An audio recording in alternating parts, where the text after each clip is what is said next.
2023 October 7 മുതൽ ഗാസയിൽ Israel നടത്തിയ വംശഹത്യാ യുദ്ധം ഇസ്രയേലിലെ ജനങ്ങളുടെ മാനസികാരോഗ്യത്തെ ഗുരുതരമായി ബാധിച്ചതായി മാനസികാരോഗ്യ സംഘടനകളും ഇസ്രായേൽ മാധ്യമങ്ങളും റിപ്പോർട്ട് ചെയ്യുന്നു. കുടുംബങ്ങളെയും സമൂഹങ്ങളെയും തകർത്ത മാനസിക പ്രശ്നങ്ങൾ കാരണം 20 ലക്ഷം ആളുകൾക്ക് പിന്തുണ ആവശ്യമാണെന്ന് ഇസ്രായേൽ മാധ്യമം യെഡിയോത്ത് അഹ്റോനോത്തിനെ ഉദ്ധരിച്ച് മിഡിൽ ഈസ്റ്റ് ഐയാണ് റിപ്പോർട്ട് ചെയ്യുന്നത്. യുദ്ധം ആരംഭിച്ചത് മുതൽ ഇസ്രായേലിൽ മാനസിക പിന്തുണ ആവശ്യമുള്ള ആളുകളുടെ എണ്ണത്തിൽ കുത്തനെ വർധനവുണ്ടായതായി യെഡിയോസ് അഹ്റോനോത്ത് പറയുന്നു. അതേസമയം ഇത് പരിഹരിക്കാൻ ആവശ്യമായ തെറാപ്പിസ്റ്റുകളുടെയും മറ്റ് മാനസിക ആരോഗ്യം ഉറപ്പാക്കുന്ന സേവനങ്ങളുടെയും ലഭ്യത രാജ്യത്ത് ഇല്ലാത്തതാണ് പ്രശ്നം. മുൻകാലങ്ങളിൽ ഉണ്ടാവാത്ത രീതിയിലുള്ള വർധനവാണ് ഇപ്പോൾ മാനസിക രോഗങ്ങളുടെ കാര്യത്തിൽ ഉണ്ടായിരിക്കുന്നത്. ദീർഘകാലത്തെ സംഘർഷവും ആഘാതവും പലരെയും വിഷാദം, ഉത്കണ്ഠ, ഭ്രാന്തമായ ചിന്തകൾ, ക്ഷീണം എന്നീ ലക്ഷണങ്ങളിലേക്ക് നയിച്ചതായി റിപ്പോർട്ടിൽ പറയുന്നുണ്ട്. ഗാസയിൽ ഇസ്രായേൽ നടത്തുന്ന വംശഹത്യ തുടരുമ്പോൾ യുദ്ധക്കളത്തിലെ ജയവിജയങ്ങൾക്കപ്പുറം ഇസ്രായേൽ സൈന്യത്തിനുള്ളിൽ മറ്റൊരു ഗുരുതരമായ പ്രതിസന്ധിയാണ് ഇപ്പോൾ ഉണ്ടാകുന്നത്. യുദ്ധം ഇസ്രായേൽ സൈനികരുടെ മാനസിക ആരോഗ്യത്തെ എത്രത്തോളം രൂക്ഷമായി ബാധിച്ചു എന്ന്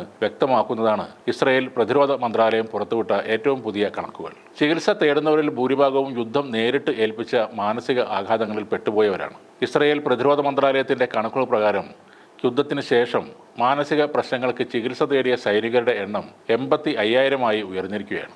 2023 ഒക്ടോബറിന് ശേഷം മാത്രം 62,000-ഓളം കേസുകൾ റിപ്പോർട്ട് ചെയ്യപ്പെട്ടിരുന്നുവെന്നും എന്നാൽ ഇപ്പോൾ അത് കുത്തനെ ഉയർന്നു എന്നുമാണ് പുനരധിവാസ വിഭാഗം ഡെപ്യൂട്ടി മേധാവി തമർ ഷമോണി പറയുന്നത്. മാനസിക ചികിത്സ തേടുന്നവരുടെ എണ്ണം ഇങ്ങനെ കുത്തനെ വരിച്ചതിന് പിന്നാലെ പലയിടങ്ങളിലും ഒരൊറ്റ തെറാപ്പിസ്റ്റ് 750 രോഗികളെ വരെ കൈകാര്യം ചെയ്യേണ്ട അവസ്ഥയാണുള്ളത്. മാനസിക സമ്മർദ്ദം വർദ്ധിക്കുന്നത് സൈനികരെ മയക്കുമരുന്ന് ആസക്തിയിലേക്കും സ്വയം ജീവൻ ഒടുക്കുന്നതിലേക്കും നയിക്കുന്നുവെന്നും റിപ്പോർട്ടുകൾ സൂചിപ്പിക്കുന്നു. കഴിഞ്ഞ 18 മാസത്തിനിടെ സൈന്യത്തിനുള്ളിൽ 36 സൈനികർ ജീവനൊടുക്കിയിരുന്നു. നിരവധി പേർ അതിന് ശ്രമിച്ച് പരാജയപ്പെടുകയും ചെയ്തിട്ടുണ്ട്. ഗാസയിലെ വംശഹത്യ ഇസ്രായേലിലെ സൈനികരടക്കം 20 ലക്ഷത്തോളം ജനങ്ങളെ മാനസിക സഹായം ആവശ്യമായി വരുന്ന അവസ്ഥയിലേക്ക് എത്തിച്ചിരിക്കുകയാണ്. ഈ യുദ്ധം ഗാസയെ ഒരു ചുടലപ്പറമ്പാക്കി മാറ്റിയപ്പോൾ ഇസ്രായേലിനെ അത് വലിയൊരു മാനസിക ആശുപത്രിയായി മാറ്റിയിരിക്കുകയാണ്. യുദ്ധം അവസാനിച്ചാലും അത് ഏൽപ്പിക്കുന്ന മുറിവുകൾ ഉണങ്ങാൻ കാലങ്ങളെടുക്കും എന്ന സത്യമാണ് ഇസ്രായേലിൽ നിന്നുമുള്ള ഈ കണക്കുകൾ സൂചിപ്പിക്കുന്നത്. ഇനിയും ഒരു യുദ്ധമുണ്ടായാൽ പഴയതുപോലെ ആത്മവിശ്വാസത്തോടെ യുദ്ധം ചെയ്യാൻ ഇറങ്ങാൻ ഇസ്രായേലി സൈനികർക്ക് കഴിയുമോ എന്നുള്ള കാര്യവും സംശയമാണ്.